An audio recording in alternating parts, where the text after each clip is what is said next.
النساء والرؤساء القروة أخص بالذكر صاحب الفضيلة المكرم الأستاذ عبد الجواد، المكرم الأستاذ محمد عدي، Ketua Dewan Kemakmuran Masjid Jami Baitur Rahman, Adinda Ustaz Adi Busoy, Ketua Yayasan Al-Taqwa Cabang Tambun Kapling, ada Ustaz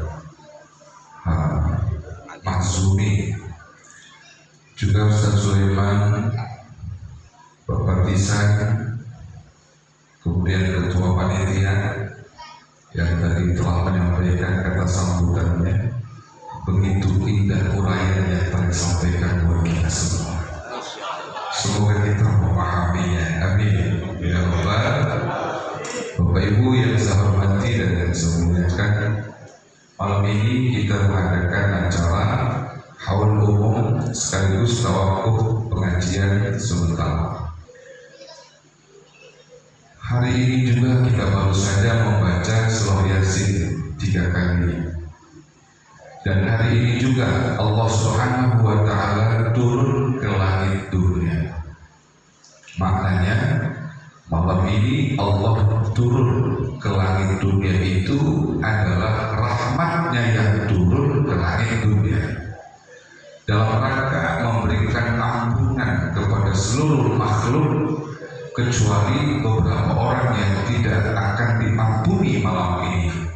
Yang pertama adalah orang yang musyrik kepada Allah. Di sini insya Allah tidak ada yang musyrik yang baik. Yang kedua, tidak akan diampuni malam ini adalah orang yang marah sama saudaranya.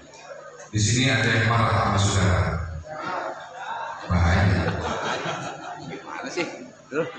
Kalau perlu malam ini harus saling memaafkan, karena Allah turunkan rahmatnya malam ini buat kita, dan kita akan dapat ampunan dari Allah Subhanahu wa Ta'ala. Dan malam ini juga harus kita isi dengan kegiatan-kegiatan yang baik, karena malam ini adalah malam apabila kita melakukan kebaikan, Allah pasti akan tulis data kebaikan itu dan pasti Allah berikan ampunan. Saya berpesan untuk kita semua, Bapak-bapak, malam ini selain kita baca Yasin, tolong nanti setelah kita bubar dari sini, kita juga mengamalkan Ayatul Hirs. Apa itu Ayatul Hirs? Ayatul Hirs itu artinya kita membaca laqad ja'akum Rasulun min anfusikum azizun alaihi ma 'anittum harisun 'alaikum bil mu'minina raufur rahim sebanyak 500 kali. Sanggup? Halus itu maknya. Halus. Karena ada fatwa dari Imam Ahmad At-Tijani. Beliau menyatakan man qara'a ayatul hirsi lailatul nisfi min sya'ban 500 marrah la yus'al fi qabri. Barang siapa yang membaca ayatul hirs sebanyak 500 kali di malam nisfu Sya'ban, maka ketika dia meninggal dunia nanti, dia tidak akan ditanya oleh malaikat di alam kuburnya. Ayo Pak, laqad ja'akum rasulun min anfusikum azizun alaihi ma 'anittum harisun alaikum bil mu'minina raufur rahim. Sanggup ya Pak ya? Dicicil aja. Ya, sambil duduk, sambil rebahan, pokoknya sampai di angka 500. Namanya Ayatul Hirs. Kita baca malam ini juga. Karena malam ini Pak, malam perpindahan buku. Jadi salah seorang ahli hadis yang telah mencatat menjadi sebuah buku yang berjudul Mukhtarul Ahaditsin Nabawiyah. Beliau di sana menulis sebuah hadis bahwa manusia itu catatan amal perbuatannya akan dilaporkan oleh malaikat kepada Allah. Ada laporan harian, ada laporan mingguan, dan ada laporan tahunan. Tu'radu a'malul ibadi yawmal itsnaini wal khamis 'ala Allah Ta'ala wa tu'radu 'ala al-anbiya'i wal aba'i wal ummahat yawmal jum'ah fayafrahuna bihasanatihim. Dilaporkan catatan amal perbuatan manusia pada setiap hari Senin dan Kamis oleh malaikat, dilaporkan kepada Allah, dan dilaporkan pada setiap hari Jumat terhadap para nabi-nabi, orang-orang tua kita yang telah berpulang ke rahmatullah, dan itu dilaporkannya pada hari Jumat. Maka senanglah mereka, orang-orang tua kita, ketika mendapatkan catatan kehidupan kita dengan catatan yang baik. Berarti Senin itu Pak, kita dilaporin sama malaikat perbuatan kita. Hari Kamis juga sama. Karena itu Nabi memerintahkan kita untuk berpuasa pada setiap hari Senin dan Kamis, supaya catatan amal perbuatan yang kita lakukan dari Senin dan Kamis, saat itu kita sedang berpuasa, berarti kita tercatat dalam keadaan baik. Senin Kamis puasa kan ya Pak Ibu ya? Ini dari wajah-wajahnya kelihatannya nggak pernah ninggalin Senin Kamis ini. Ya nggak pernah ninggalin. Dan ternyata bukan hanya kepada Allah saja catatan amal perbuatan kita dilaporkan oleh malaikat, tapi juga dilaporkan kepada para nabi dan orang-orang tua kita. Orang tua kita yang telah berpulang ke rahmatullah, satu minggu ini apa yang kita kerjakan mereka tahu. Bapak kita yang sudah meninggal dunia, ibu kita yang sudah meninggal dunia, semua apa yang kita kerjakan mereka juga tahu karena dapat laporan dari malaikat. Fayafrahuna bihasanatihim, maka mereka orang-orang tua kita itu senang ketika kita bisa melakukan kebaikan-kebaikan. Jadi jangan berpikir kalau kita sama orang tua kita udah putus, jangan. Karena apa yang kita kerjakan hari ini orang tua kita tahu. Marah kita sama saudara kita, orang tua kita tahu. Apa saja yang kita lakukan mereka pasti tahu. Dan seluruh catatan kehidupan kita setiap malam nisfu Sya'ban itu dilaporkan secara global, secara utuh. Ini 1 tahun dilaporkan oleh malaikat kepada Allah Subhanahu wa Ta'ala. Mudah-mudahan tadi Yasin yang kita baca, yang kita jadikan sebagai wasilah, itu menjadi catatan yang terbaik untuk kehidupan kita di masa yang akan datang. Bapak Ibu yang saya hormati, itu bicara nisfu Sya'ban tadi ya. Di sini tadi pada sembahyang sunnah nisfu Sya'ban, ada yang sembahyang, ada yang kagak. Jangan ya. Jadi nisfu Sya'ban itu sekian banyak para ulama telah berfatwa tidak ada sholat sunnah nisfu Sya'ban. Dari 34 macam sholat sunnah tidak ada nisfu Sya'ban. Tidak.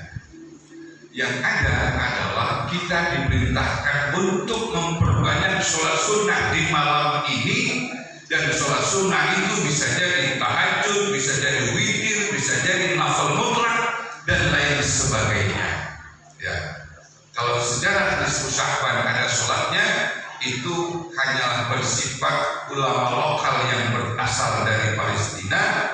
Pada saat ia melakukan malam nisfu Sya'ban, sholat sunnah, dan kemudian diikuti oleh para pengikutnya, dan kemudian menyebar sampai ke Indonesia. Padahal itu bukan contoh dari baginda Nabi besar kita Muhammad Sallallahu Alaihi Wasallam. Dan setelah nisfu Sya'ban kita akan masuk nanti pada bulan suci Ramadan. Oleh karena itu ada persiapan-persiapan yang harus kita lakukan di bulan suci Ramadan ini. Yang menjadi perhatian saya Bapak Ibu, banyak di masyarakat kita kalau di bulan suci Ramadan itu ketika terdengar azan maghrib itu biasanya buka puasa membaca doanya adalah Allahumma lakasumtu. Bapak di sini kalau doa buka puasa bacanya apa? Allahumma lakasumtu. Ini banyak yang salah naruh. Allahumma lakasumtu itu memang doa untuk kita berbuka puasa, tetapi itu setelah berbuka puasa.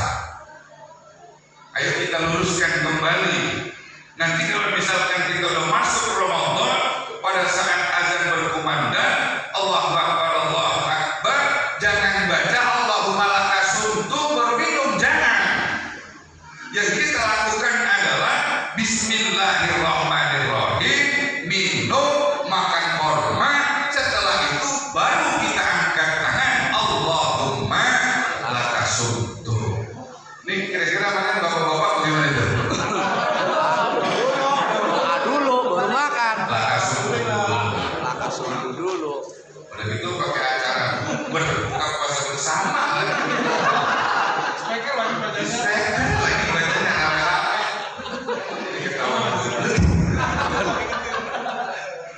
Ini bapak.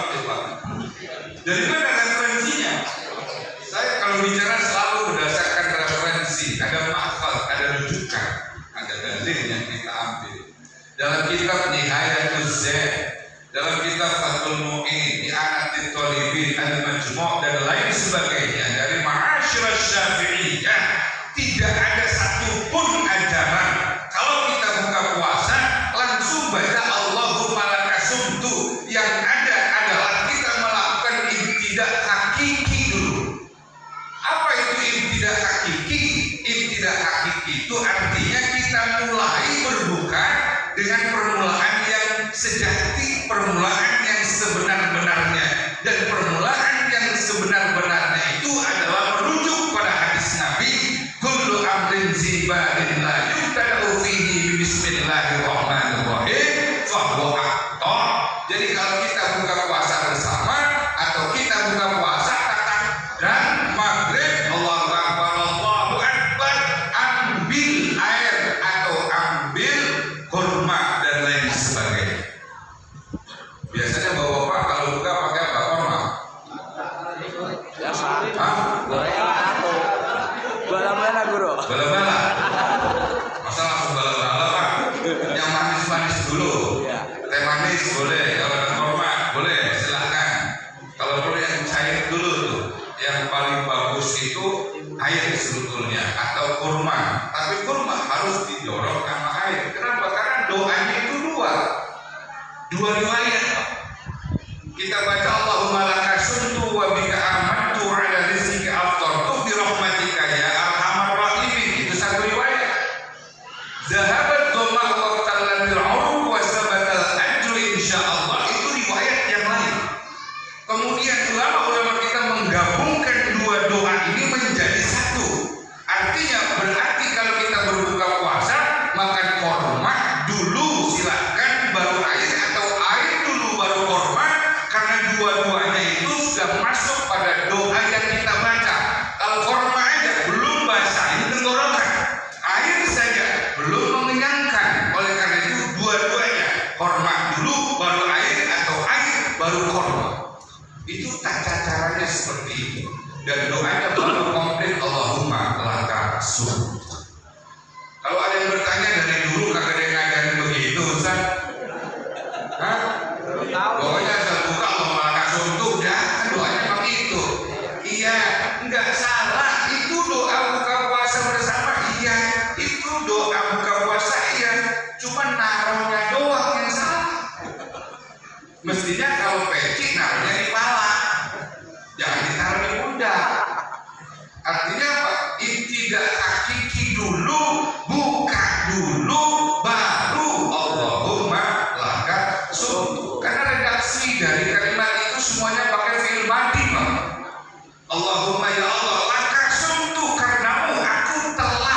berpuasa.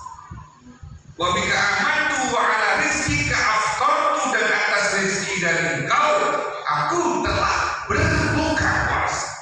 Jadi kalau belum berbuka, belum baca, udah buka baru baca, maknanya begitu. Salah naruh. Ya, cuma salah naruh doang, kayak salah. Naruhnya doang yang salah. Ya. Berarti besok Ramadan dirubah. Ayo. Dan kalau buka puasa bersama, nanti udah ditanya, Bapak, mari kita buka puasa dengan mengucapkan Bismillahirrahmanirrahim.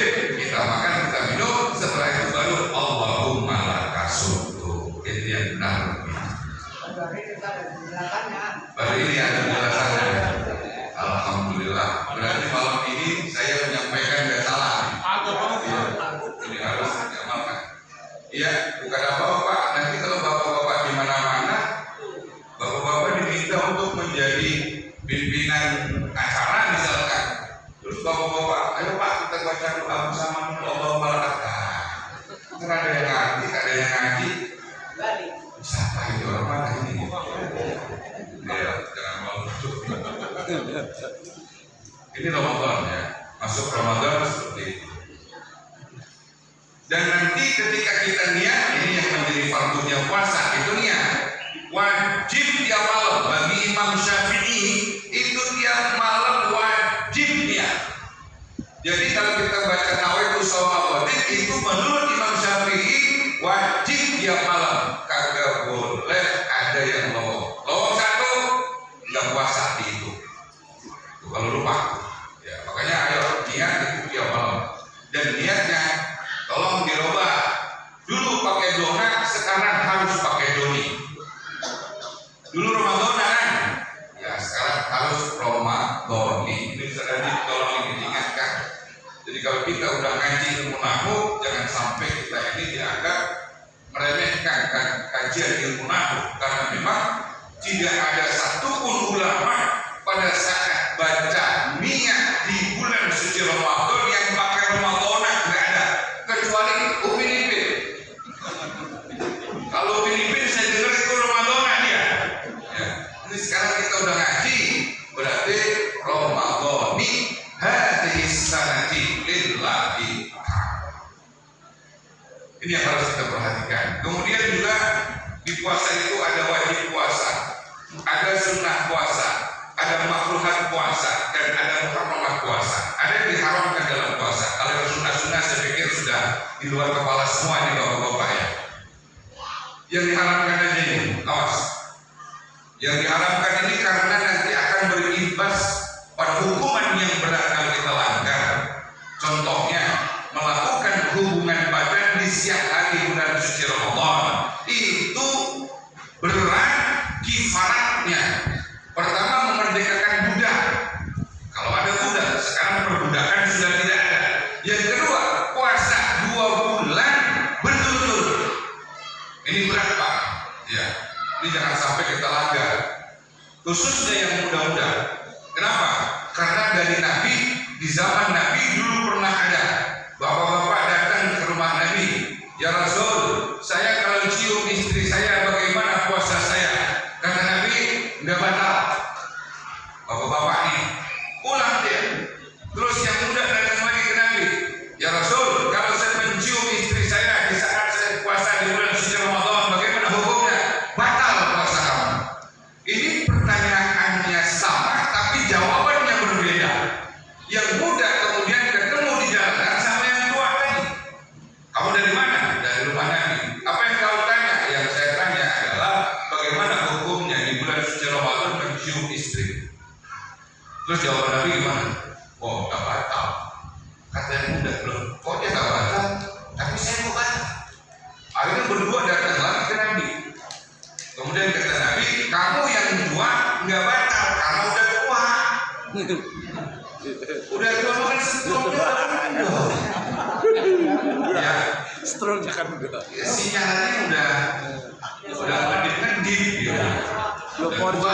Ya, Kalau kamu masih muda, nggak masih strong, nyium itu bahaya, bisa membatalkan puasa. Maka ini manusianya juga menentukan untuk sebuah keputusan hukum gitu. Ini bapak-bapak yang 70 aman. Ya boleh nanti pilih yang 70. Yang 70. Yang paling kalau minum jalan-jalan doang. Ya. Tapi yang 25, yang 30 awas jangan. Itu bisa membatalkan puasa. Kenapa? Hukumannya berat. Kecuali lupa. Kalau lupa siang hari melakukan hubungan badan di bulan suci Ramadan, nggak masalah. Itu rezeki. Kalau lupa, ya. Emang ada yang lupa, Pak? Ada yang lupa ada.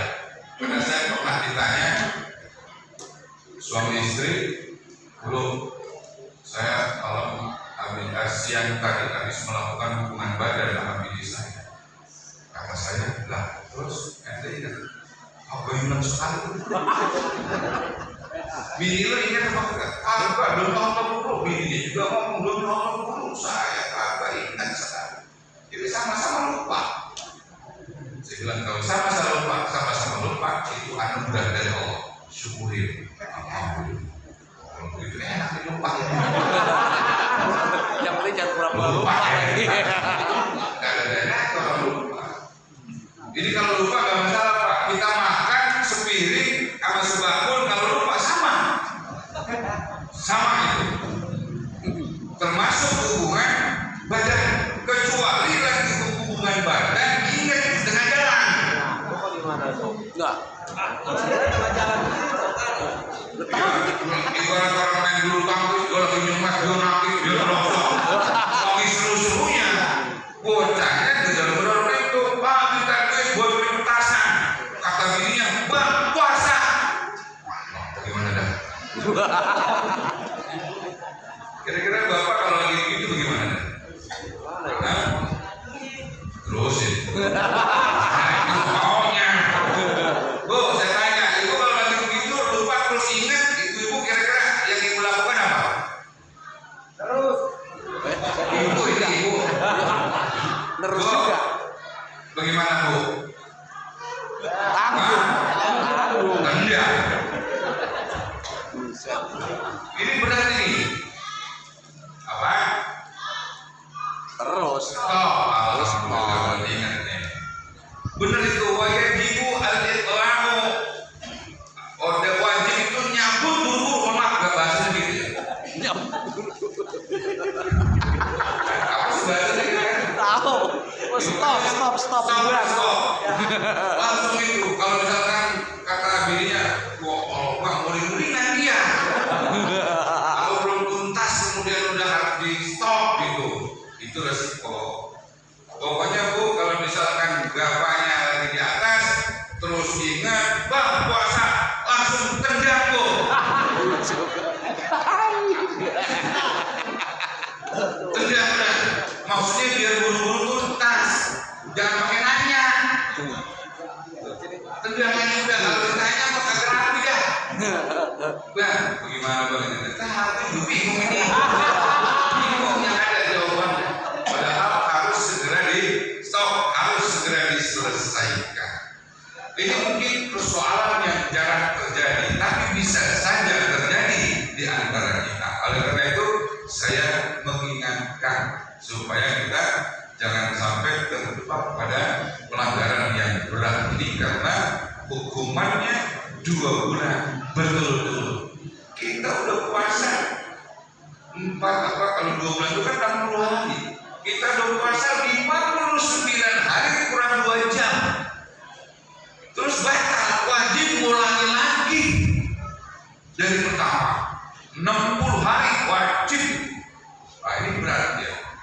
Kalau kita punya kesanggupan, tapi kalau kita nggak sanggup bagaimana?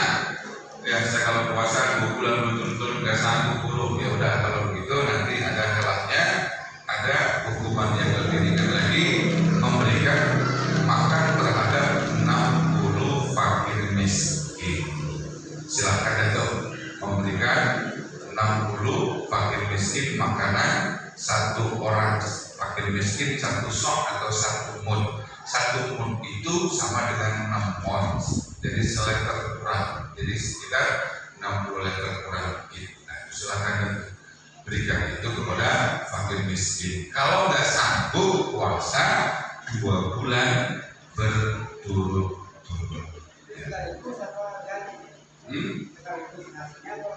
Kalau punya duit sekaligus. Kalau punya duit. Kalau nggak punya duit silakan dicicil. Ya sebetulnya cuma 5 liter. Kasih dulu 5 liter. Tapi dicatat. Ya. Seperti itu.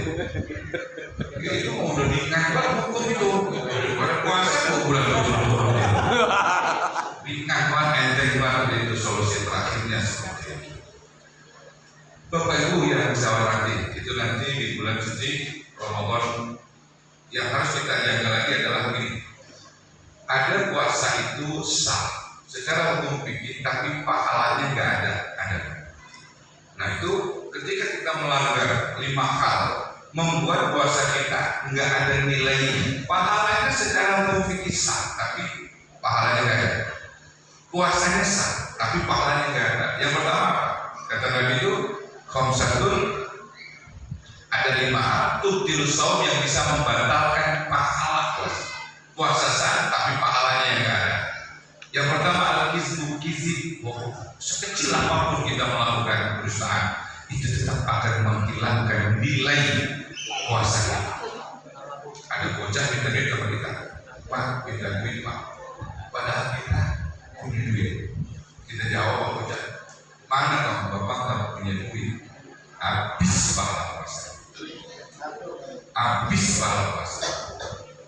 Jangan jawab begitu bocah. Pak minta duit Pak, pertama berpetasan.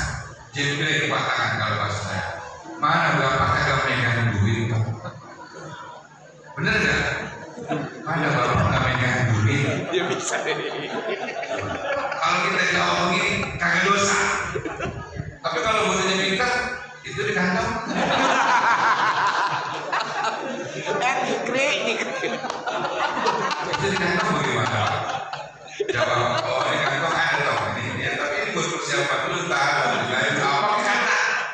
Jangan sampai tuh satu ini.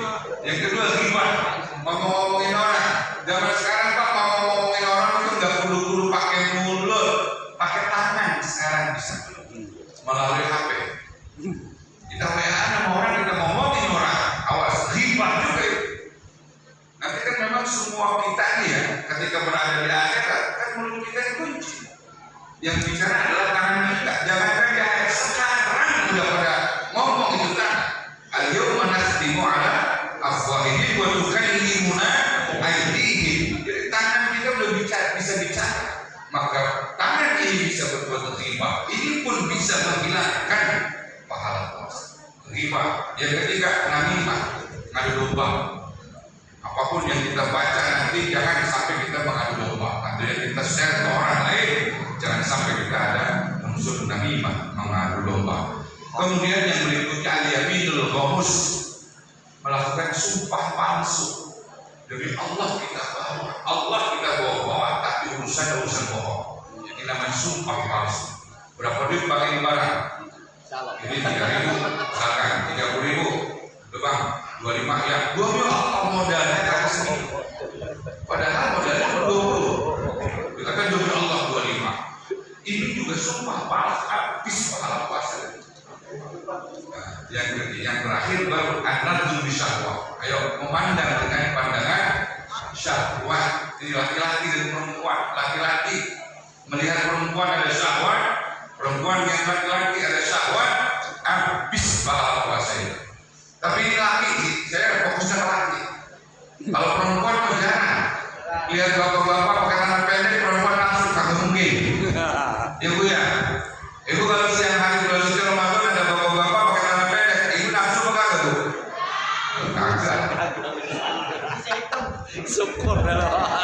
Tapi kalau bapak-bapak luar ke arah kaki tidak. Ada perempuan pakai tangan pendek, mulus.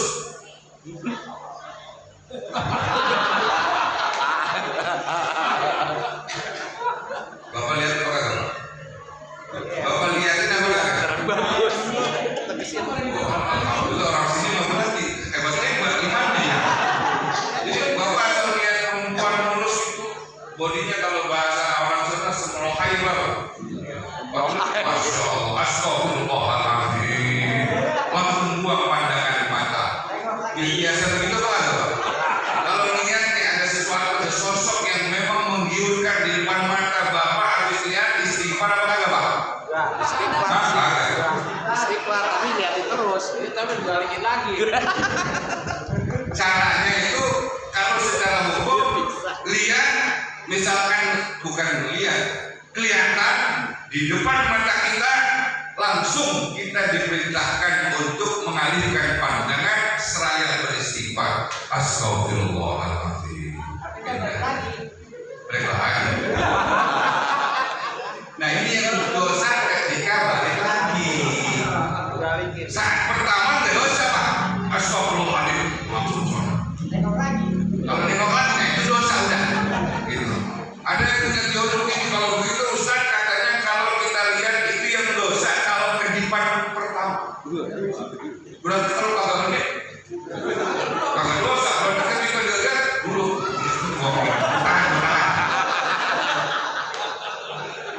Ya Allah itu dosa juga pak. Karena ada unsur kesengajaan.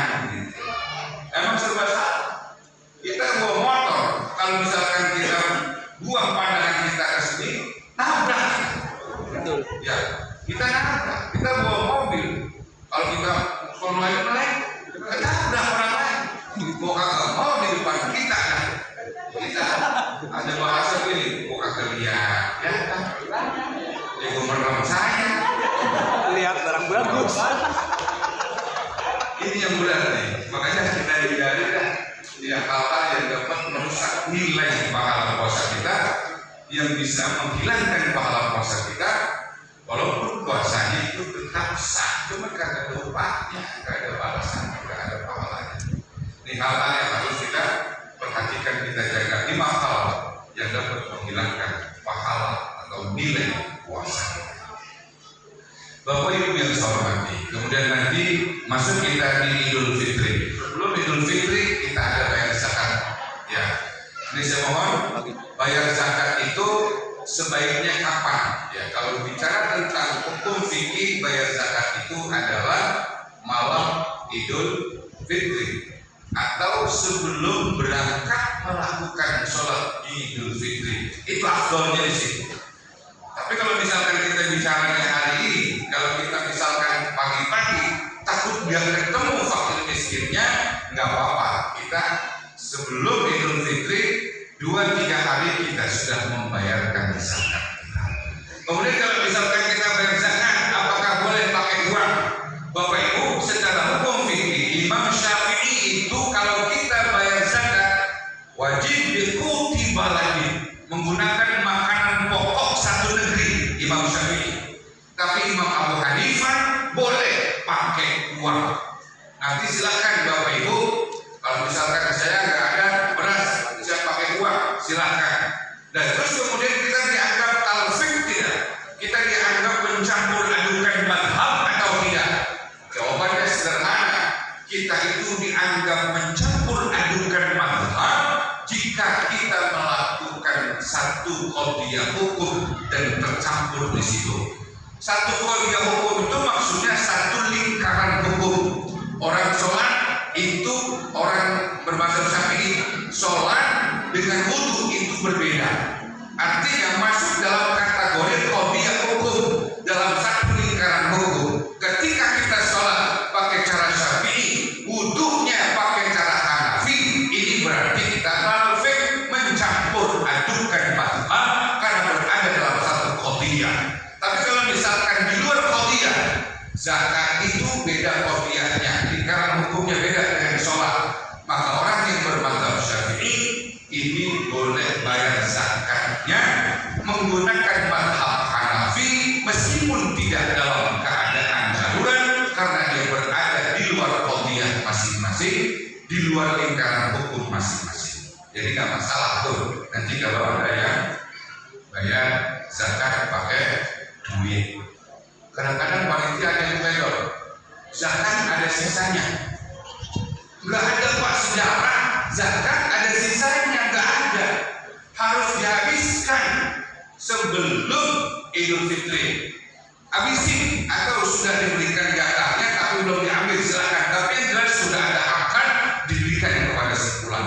Di kadang-kadang panitia terlewat. Habis 2 hari Lebaran masih ada zakat yang tersisa. Nggak ada cerita zakat tersisa. Harus habis pada saat sebelum hari raya. Nah, ini yang harus kita perhatikan. Dan juga pada saat nanti hari raya Idul Fitri itu nanti ada takbirnya ya. Takbirnya itu 7, 8 sama takbiratul ihram. Bisa ikutin dari sekarang. Semoga nanti ada kesempatan saya ingatkan lagi. Karena banyak orang yang kurang memahami di sini. Kalau misalkan dia itu orang yang datang, dia jadi imam atau jadi makmum, imam sholat Idul Fitri, dia takbiratul ihram, Allahu Akbar. Setelahnya takbiratul ihram, dia langsung baca Fatihah. Ghairil maghdubi alaihim waladdallin, amin. Dia ingat, ya Allah, saya belum takbir yang 7 kali. Apakah imam harus mengulang takbir yang 7 kali? Ini nggak usah diulang lagi, wahai para imam. Jadi ketika sudah takbiratul ihram Allahu Akbar, mengucapkan alhamdulillahirabbil alamin, berarti sudah melakukan rukun salat dan yang lain sudah kalah. Tidak ada lagi kesunahan bertakbir 7 kali. Karena di sini dulu ada, Pak. Saat saya jadi adzan baru, saya itu sholat dan kebetulan imamnya habis ghairil maghdubi alaihim waladdallin, itu imamnya ingat belum takbir 7 kali. Dia takbir Allahu Akbar. Yang di belakang di jalanan dia rukuk. Allahu Akbar. 2, 3. Allahu Akbar. Dia sujud. Allahu Akbar. Dia duduk di antara 2 sujud. Allahu Akbar. Dia sujud lagi. Allahu Akbar. Dia duduk di antara 2 sujud. Allahu Akbar. Dia sujud lagi. Imam baca surah. Dan itu di belakang pada teriak. Wah, bagaimana sih saya ini? Ini kan nggak ngerti. Ini cuma sampai begitu ya. Jadi takbir itu yang 7 itu hukumnya sunnah. Dia akan hilang otomatis ketika takbiratul ihram dikumandangkan, dia baca Fatihah. Udah nggak ada pengulangan takbir yang 7 kali. Ini para imam saya ingatkan ya. Nah, bapak-bapak nanti tinggal ditambah aja itu ya, waladdallin, amin. Terus imam Allahu Akbar, subhanallah, ingat deh, jangan udah baca surah aja gitu. Ini yang harus diperhatikan.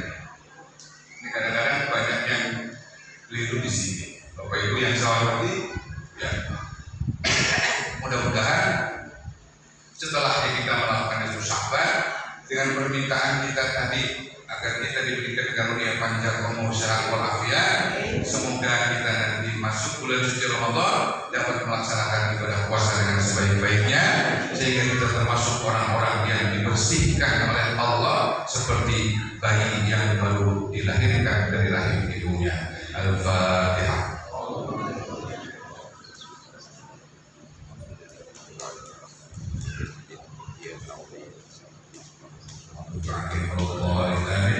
Dari saya barangkali ini saja yang dapat kami sampaikan, dan atas nama Dewan Pengajar yang menyampaikan kajian di masjid yang kita cintai ini, tentu saya banyak salah Bapak Ibu, karenanya pada kesempatan kali ini saya mohon dibukakan pintu maaf yang sebesar-besarnya. Maafin ya Pak, maafin ya Bu, ya insyaallah saling memaafkan dan hal terbaik yang diajarkan dalam syariat kita. Dan tentu saya paling banyak salah pokoknya, sebab saya paling banyak ngomong ya, saat saya ngajar bapak-bapak nggak ada ngomong kan ya, alhamdulillah. Jadi saya paling banyak salah, saya paling banyak dosa. Sekali lagi saya mohon membuka pintu maaf sebesar-besarnya, dan hanya ini yang dapat kami sampaikan. Kurang lebih kita maaf, syukron wa dumtum bil khair wal barakatuh wal najah. Wallahu muwaffiq ila aqwamit thoriq. Assalamualaikum warahmatullahi wabarakatuh.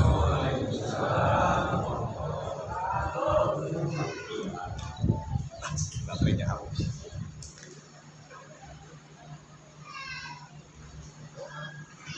Wah, nggak kuat tuh. habis ya. Terima kasih mengucapkan. Demikianlah tadi telah sama-sama kita dengarkan dengan seksama 17 detik. mohon jatuh hasanah yang telah disampaikan oleh guru kita. Semoga